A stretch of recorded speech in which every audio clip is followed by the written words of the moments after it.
Hey everybody, happy 4th of July weekend.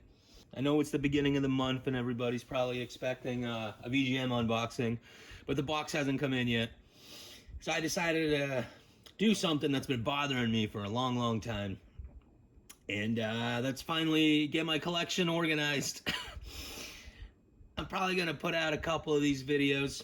I just want to share my experiences as a collector, maybe pass on some tips and tricks, and just kind of show you what I got. Let's get into it.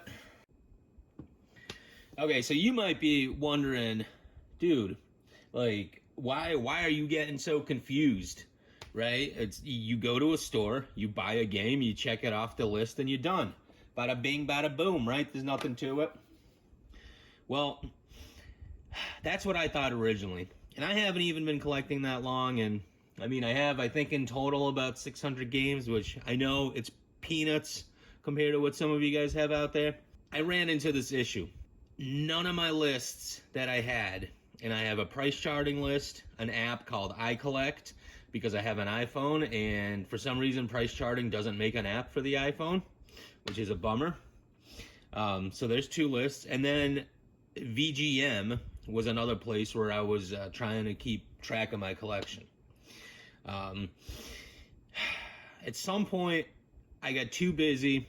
I had too many games that I've purchased and I never updated on any of my lists.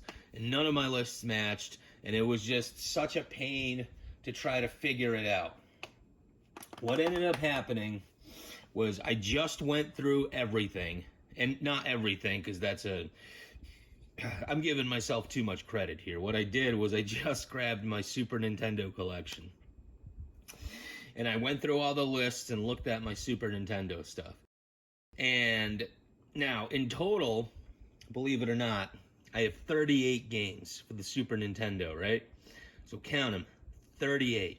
My app, iCollect, I only had 33 games marked off. VGM, I had a much closer number. It was 34.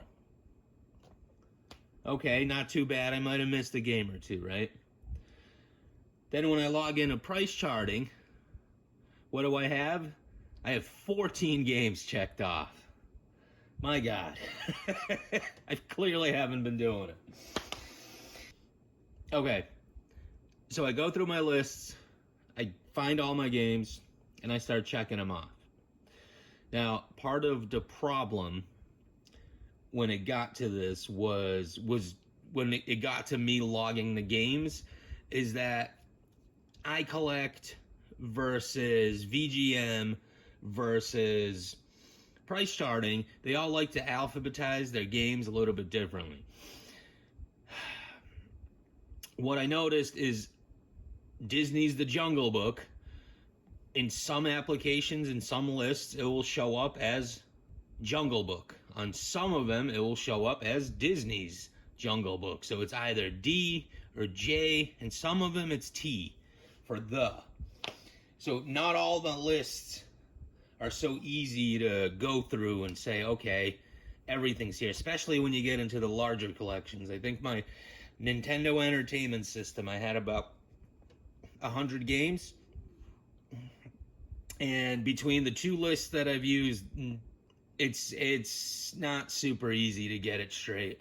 But this is why I'm doing these videos. I'm trying to get everything organized, set up, and just so when I do get another Super Nintendo game in one of my boxes, or an NES game, or I'll probably do the same thing for PS2 and PS3, just so I have everything all set up and I know exactly what I have. That's my biggest problem, is I never know what I have. Because even if I have an app and I'm at a game store, I'm not always 100% sure that what I put in there was correct. Okay, so next, after dealing with the whole problem of how everything's alphabetized based on the app, right, I got everything squared away. Everything I had was marked off at 32 games. Except for price charting. For some reason, price charting had 39 games in it. Probably spent another good 5 minutes trying to figure out which game showed up on price charting but didn't show up anywhere else. And then I found it. It was actually Super Bases Loaded 3. I think when I got it in one of my boxes, I accidentally, it was an NES cart, but I marked off Super Nintendo. So, all right. Everything's squared away now and everything's good. It just took me way too long to get everything in order. And really, I think the worst ones that I'm going to have to deal with are the PS3 ones, only because there were so many different editions, and then there's like the Spanish language versions that I have, and so on and so forth. But it's just what it is. It seems like it would be an easier process, right? Just boom, you're done, right? But it's not.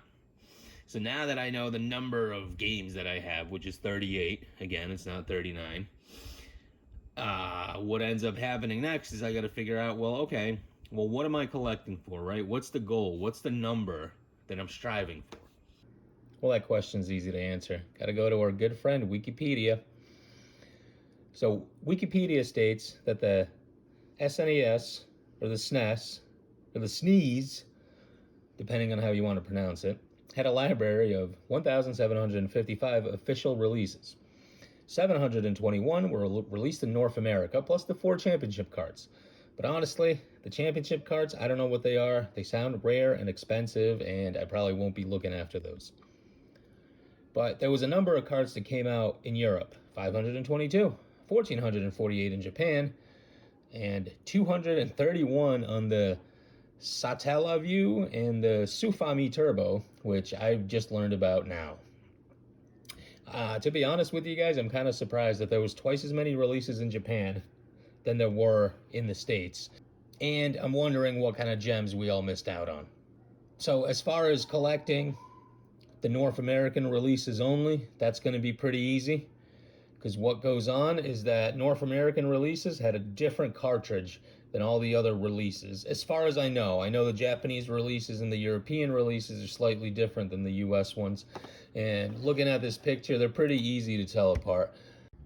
So since we're only going to collect the North American releases, I guess we can settle on 721.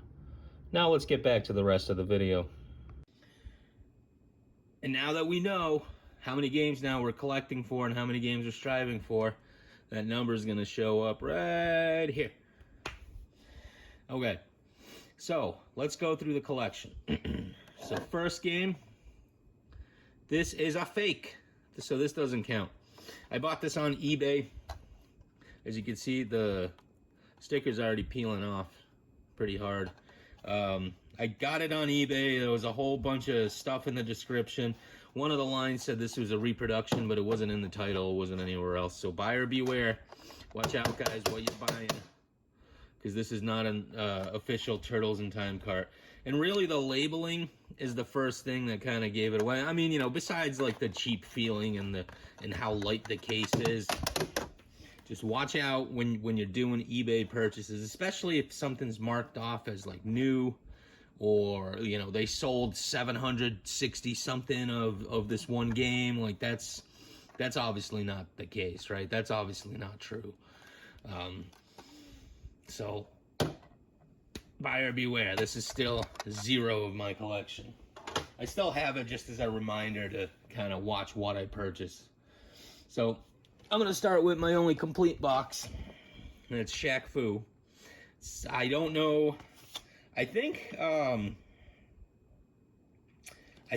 I got the game and it came with a manual. So then I scoured on eBay and I was like, oh sweet, I'll just buy the extra stuff. So it came with the poster, the box, and I didn't pay that much for it. I think just for the box itself. So yeah, I'm pretty happy about that. That's, again, this is the poster, the manual. Only complete box I have. I used to watch Shaq when I was younger, when he was on Orlando Magic. He was always entertaining to watch. Can't get this in the box now. There we go. So anyway, boom. Shaq Fu.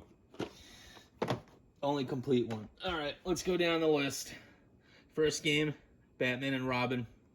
I think I picked that up in one of my travels. Found Beavis and Butthead. Pretty sure it was at the same store. Shout out to Doc's Gaming. That is in Denver. There's like two locations or 3 locations. They're pretty great. Here's Beethoven.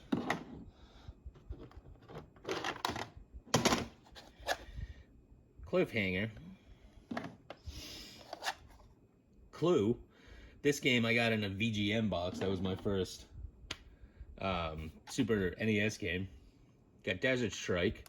Funny thing about these, I didn't even know that those existed. I used to play Soviet Strike a ton.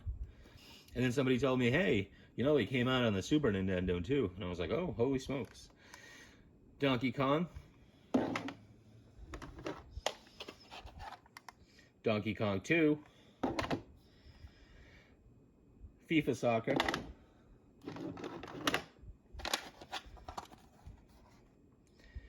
Hey Punk, are you tough enough? Or Tough Enough. Apparently they can't figure out what the name of the game is. And this is actually one of those games that I had a problem with, because depending on, again, which system you look at, it's labeled as something different. So it's either Tough Enough or Hey Punk, are you tough enough? Or it was even another name I thought I ran across. But yeah. Hunt for Red October. Crash Test Dummies. Izzy. I remember buying this game as a kid, and it was so bad. When I got older, when I started collecting again, I wanted to buy this game again just to verify that it was really that bad. And I did not find any enjoyment out of it. You got Judge Dredd. If you haven't noticed, there's a theme going here. I like movie games. A lot of them were actually pretty fun. Jungle Book, or The Jungle Book, or Disney's The Jungle Book. Jungle Strike. Jurassic Park. Krusty's Funhouse. Lethal Weapon. Mortal Kombat 3. When I first started collecting again, I saw Mortal Kombat 1 and 2 at the store for relatively cheap. I didn't buy them because I was like, I'll probably pick them up next week or something like that. I have never seen copies of those games in stores since, which is weird because you figured it'd be a pretty popular game, right? So you got Live 98, No Escape, Outlander, Pink Goes to Hollywood, Sim City. I spent a ton of time on that game. That game probably got me into simulation games. Spider-Man, X-Men, Arcade's Revenge. Maximum Carnage, Red Cart. Gary Kitchen's Super Battle Tank. So Gary Kitchen apparently is the programmer. This is way back when a programmer would put his name on a game. Which in the beginning I was confused. I didn't know what Gary Kitchen was, or Gary's Kitchen, or I had no idea what that was referencing. Super Mario World. Super Off-Road. Super Off-Road Baja. Super Tennis. Tetris 2. Toys. Urban Strike. X-Men Mutant Apocalypse. Apocalypse. And Zoop. Zoop, I got this from a trade with Mike Tendo Power, and he was nice enough to send me one of these covers with the game. They're pretty good. Kind of like them. So, cool. And yeah, there's only 2 more things I'd like to share. So, I saw one of the YouTubers put together a video of the games that they had obtained in the last year, and just kind of threw up some stats. So some of the stats I like to throw up is just 2. The cheapest game I own and the most expensive game I own. And by no means is this a flex, because any of you out there watching my stuff, you guys know that games can be extremely expensive, and the prices I'm about to show you are not expensive at all. Like anybody could pick these up if they find them, right? So the cheapest one I have just so happens to be the Jungle Book. Now, I don't know why this was the cheapest one. I feel like it's a pretty good game. It's well made. There was a bunch of great Disney games made for the Super Nintendo and the NES. But the Jungle Book comes in at a little bit over $5. You know, you figured one of the sports games would probably be the cheapest one, at least that I have. And I know I don't have a lot of sports games, but no, they came in at higher prices than the Jungle Book. So that's what it is. And then the most expensive one I got is Maximum Carnage, which comes in just a little bit under 50. And I believe I spent like close to 60 for this game, or maybe if I remember correctly, it was like 50 something, 55 or 57 or something like that. So I guess I lost money on it, but that's all right. I really do enjoy that game. So, all right. That pretty much covers that, right? There is one thing I wanted to share at the very, very end, and that's when it comes to Video Games Monthly, when it comes to VGM in their list, initially what I wanted to do was I wanted to put together all my games just in VGM, and I was just going to use that to track my games.